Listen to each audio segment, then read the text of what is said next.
प्यारे बच्चों, मैं पेसर आप सभी का एसवी कोचिंग क्लासेस में हार्दिक स्वागत एवं अभिनंदन करता हूं और परमपिता परमेश्वर से यही कामना करता हूं कि आप और आपका परिवार, आपके मित्र सभी सकुशल हों।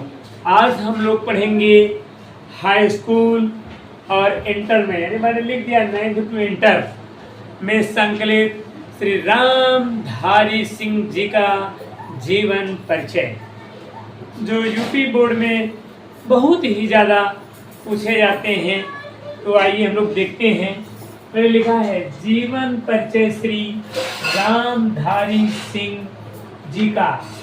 9th to इंटर के लिए 5 अंक पक्के, केवल आप जीवनी को सुन लीजिए, याद नहीं करना पड़ेगा, ये मेरा वादा आपसे।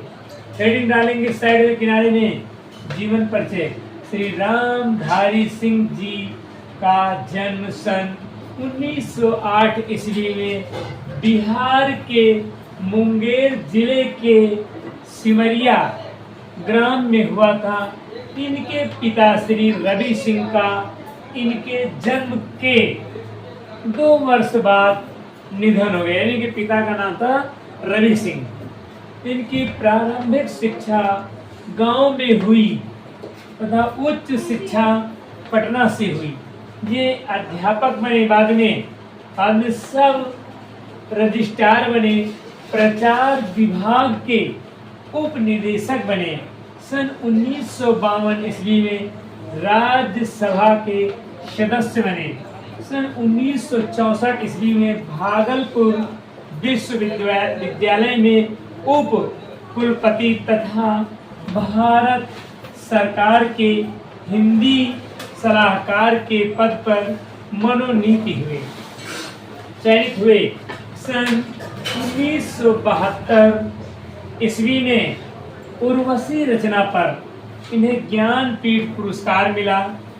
हुंकार पर आपको राष्ट्र कवि की पदवी प्राप्त हुई। जब इन्होंने हुंकार रचना लिखी तो उस पे इन्हें राष्ट्र कवि की पदवी प्राप्त हो गई। माँ भारती का, माँ सरस्वती का यह सच्चा सपूत 24 अप्रैल, माँ सरस्वती का यह सच्चा सपूत 24 अप्रैल सन 1974 ईस्वी में स्वर्गवासी हो गया, अर्थात इनका देहांत हो गया, स्वर्गवास हो गया।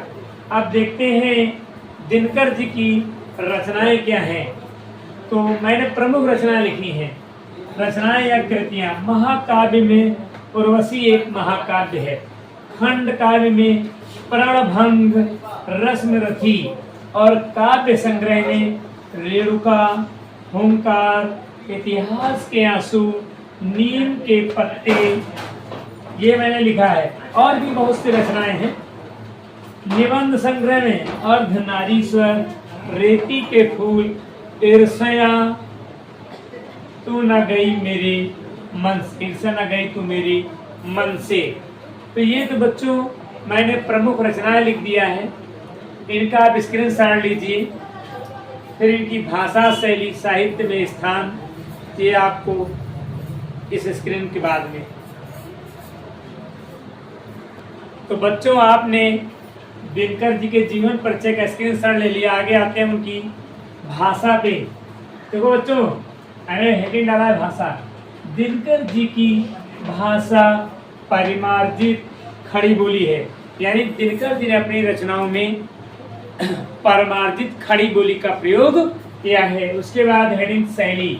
दिनकर जी ने अपनी रचनाओं में आलोचनात्मक शैली, विवेचनात्मक शैली, भावात्मक शैली आदि शैलियों का प्रयोग किया है प्रमुख रूप से। उसके बाद में हिंदी साहित्य में स्थान। हिंदी साहित्य में इनका क्या महत्व है, क्या स्थान है, क्या वैल्यू है, इसके बारे में जानेंगे। तो दिनकर जी को हिंदी साहित्य में सूर्य के समान स्थान प्राप्त है, यानी बहुत ही ऊंचा, बहुत ही महान पद इनको प्राप्त है। तो ये हो गया यहाँ तक जीवन परिचय। फिर मैंने विशेष बात लिखी। देखिए विशेष बात क्या, विशेष में हेडिंग मैंने डाला विशेष, कि दिनकर जी को छायावाद एवं प्रगतवाद के बीच की कड़ी माना जाता है। यानी दिनकर जी जो हमारे हैं वो छायावाद और प्रगतिवाद दोनों में भी रहे, दोनों में इन्होंने काम किया है, इसलिए इनको बीच की कड़ी बना, ये विशेष बात है। तो बच्चों मैं ये उम्मीद करता हूँ कि श्री रामधारी सिंह दिनकर जी का जीवन परिचय आप सभी को समझ में आ गया होगा।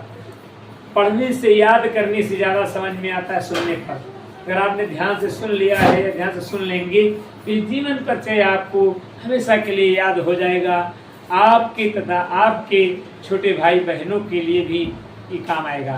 तो मैं MP सर ये उम्मीद करता हूँ कि आप सभी को जीवन परिचय अच्छी तरह से समझ में आया। बस आपसे इतना कहना है कि हमारे SV कोचिंग क्लासेस को आप लोग ज़्यादा से ज़्यादा शेयर करें, लाइक करें, सब्सक्राइब करें और ईश्वर आपका मन मस्तिष्क दिल दिमाग पढ़ने में लगाए, आप दिन प्रतिदिन उन्नति के मार्ग पर अग्रसर हों।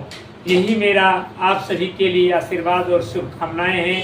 इन्हीं शुभकामनाओं के साथ मैं MP सर आप सभी से विदा लेता हूँ। जय हिंद, जय भारत।